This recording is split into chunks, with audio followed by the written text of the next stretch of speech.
జై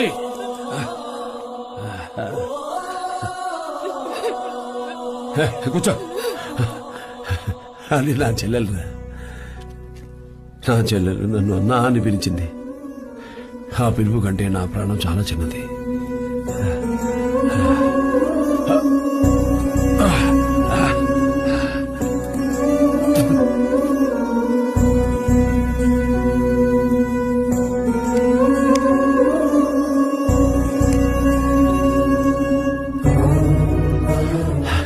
ఇది సీమ కట్టెరా,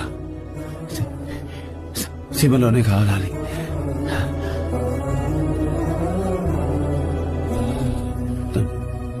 నన్ను సీమకు తీసుకెళ్తావుగా? అరే జయ్, నా చెల్లెలు జాగ్రత్త.